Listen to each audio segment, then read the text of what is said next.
નમસ્કાર જોહાર, હું છું પ્રકાશ પારકી. આપ જોઈ રહ્યા છો PTV 6 ન્યૂઝ અપડેટ. દાહોદની જે હત્યાની ઘટના 6 વર્ષની માસૂમ બાળકીને હત્યા કરવામાં આવી હતી તેને લઈને સૌથી મોટા સમાચાર સામે આવ્યા છે. તેમાં દાહોદના SP સિંઘમ જેવું કામકાજ કર્યું છે અને દીકરીને આત્માને શાંતિ મળે તેવું કામ કરવામાં આવ્યું છે. તો સૌથી પહેલાં તો દાહોદ SPનો ખૂબ ખૂબ આભાર સિંઘમ જેવું કામ કરવા બદલ. સાથે આ ઘટનાને લઈને 1700 પાનાની ચાર્જશીટ દાખલ કરવામાં આવી છે અને માત્ર 12 દિવસની અંદર આ ઘટનાનું પૂરેપૂરું રિકન્સ્ટ્રક્શન કરી કોઈ પણ પુરાવા બાદબાકી ના રહી જાય અને આરોપીને ફાંસીની સજા મળે તે માટે પૂરેપૂરા પ્રયત્ન કરવામાં આવ્યા છે. અને હર્ષ સંઘવી જે રાજ્યના ગૃહમંત્રી છે તેમના દ્વારા કહેવામાં આવ્યું છે કે આરોપી ગોવિંદ નટ છે તેને હવે ભગવાન પણ નહીં બચાવી શકે, કારણ કે જો સુપ્રીમ કોર્ટમાં જશે તો પણ તે નિર્દોષ નહીં થઈ શકે. નાનામાં નાની પણ પ્રોસેસ બાકી રાખવામાં આવી નથી. વધુ શું કીધું હર્ષ સંઘવી એ પણ જાણો તમે, પણ એ પહેલાં આપને તમામને રિક્વેસ્ટ છે કે જો તમે આ ચેનલ પર આવ્યા છો તો ચેનલને સબસ્ક્રાઈબ કરજો, કારણ કે ચેનલના વિડીયો તો તમે જોવો છો પણ સબસ્ક્રાઈબ નથી કરતા. તો પ્લીઝ આ ચેનલને સબસ્ક્રાઈબ કરી વિડીયો વધુમાં વધુ શેર કરજો. દાહોદ જિલ્લામાં એક માસૂમ દીકરી જેના માટે પોતાના શિક્ષક, જેને શિક્ષક ભગવાન તરીકે દેખનાર દીકરી પર એ જ આચાર્ય દ્વારા દુષ્કર્મ આચરીને એની હત્યા કરવામાં આવી. દાહોદ પોલીસ દ્વારા રેકોર્ડ બ્રેક 12 દિવસની અંદર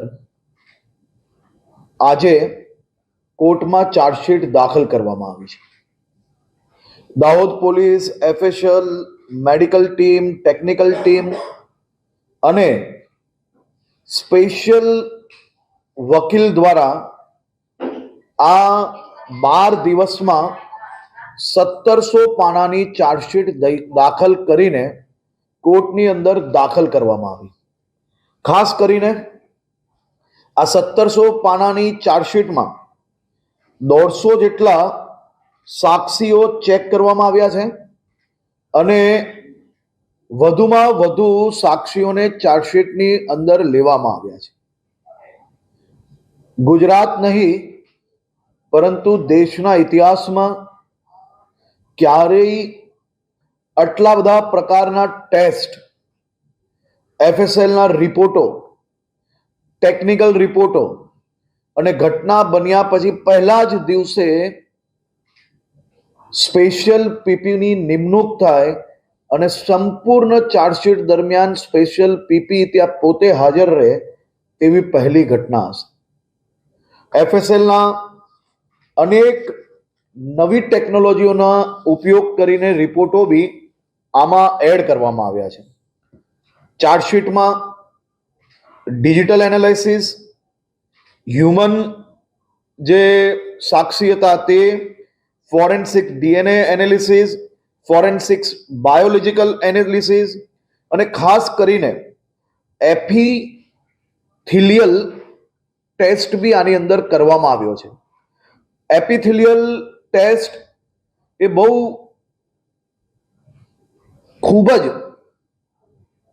જૂજ એટલે કે ક્યારેક જ આ ટેસ્ટનો ઉપયોગ કરવામાં આવતો હોય છે અને આ ટેસ્ટ એક બીજી વ્યક્તિની ચામડી એટલે કે કોઈ વ્યક્તિ ગલે બી લાગે અને કોઈ વ્યક્તિ જોર જબરદસ્તી કોઈ પર કોઈ ગલે લાગવાનો પ્રયત્ન કરતા હોય ત્યારે જે ચામડીનું જે મિલન થયું હોય એ એપિથેલિયલ કોષોના સ્તોત્ર હેઠળ ત્વચા, મોઢાના અંદરથી લાલી એટલે કે ઓરલ સ્વેબ, થૂક, લોહી, યોની સ્ત્રાવ, થૂક તથા પેઢાની અંદરથી મળેલ નાની માત્રાના નમૂનાઓ આવે છે.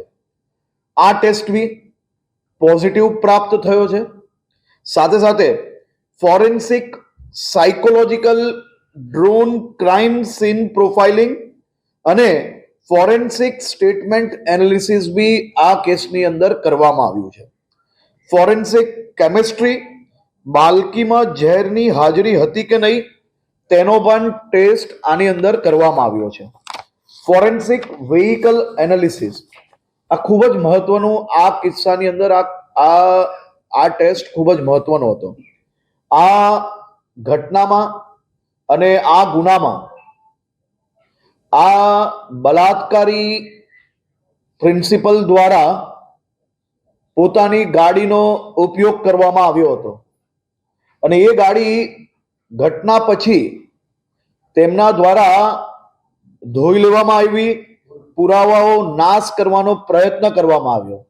પરંતુ ફોરેન્સિક વ્હીકલ એનાલિસિસ આપણે ત્યાંથી જ આ ગાડીને ચલાવીને નહીં પરંતુ ટોઈંગ વેન દ્વારા ફોરેન્સિક લેબ સુધી પહોંચાડી, જેથી ભવિષ્યની અંદર કોર્ટની અંદર પુરાવા જોડે બદલાવ કર્યાનો આરોપ ના લગાડી શકે, એ પ્રકારના કોઈ કિસ્સાઓ ઊભા ના કરી શકે, તે માટે ફોરેન્સિક વ્હીકલ એનાલિસિસ કરાવવામાં આવ્યું, જેમાં પુરાવાનો નાશ કરવા ગાડી દોડાવી હતી, પુરાવા નાશ કરવાનો પ્રયત્ન કરેલ છે, તેમાં સફળ રહેલ નથી. આ ટેસ્ટમાં પુરવાર થયેલ છે. ફોરેન્સિક ટોક્સિકોલોજી આ બી એક ખૂબ મહત્વનો ટેસ્ટ છે. આ લેબ ટેસ્ટની અંદર આનો બી ઉપયોગ કરવામાં આવ્યો છે. ફોરેન્સિક વોઇસ સ્પેક્ટ્રોગ્રાફી આ બી એક ખૂબ મહત્વનો પુરાવો આવનારા દિવસોમાં આ બલાત્કારીને ફાંસી અપાવવા માટે ખૂબ મહત્વનો પુરાવો છે, જેની અંદર આરોપીએ બીજા સાક્ષીને ડરાવવાની, ધમકાવવાની કોશિશ કરેલ હતી. તેનું રેકોર્ડિંગ પ્રાપ્ત થયું છે, તેનું પરીક્ષણ કરાવી લેવામાં આવ્યું છે, તેને FSL દ્વારા રિપોર્ટ લઈ લેવામાં આવ્યો છે. એટલે આરોપીએ આ ગુનો કર્યાનો સંપૂર્ણ પુરાવો આની અંદર બી મળેલ છે.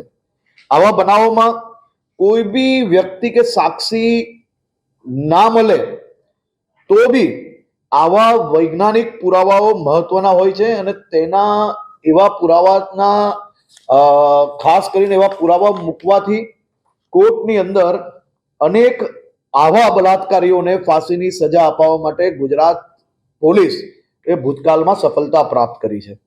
આ કિસ્સામાં ગુજરાત પોલીસ અને અન્ય વિભાગો દ્વારા છેલ્લા અનેક દિવસોથી કમસે કમ 300 લોકોની ટીમ આ દીકરીને, એના પરિવારને, રાજ્યની સૌ મહિલાઓને ન્યાય અપાવવા માટે રાત દિવસ એક કરીને કામ કરતી હતી, પ્રાપ્ત કરી છે.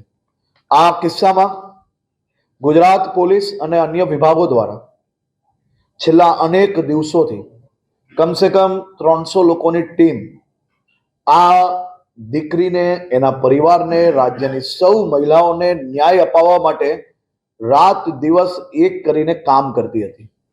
અને પોલીસે આ બધા જ ટેસ્ટો જોડે કુલ મલાઈને 65 જેટલા અલગ અલગ ટેસ્ટ રિપોર્ટો આ ચાર્જશીટની અંદર મૂકવામાં આવ્યા છે.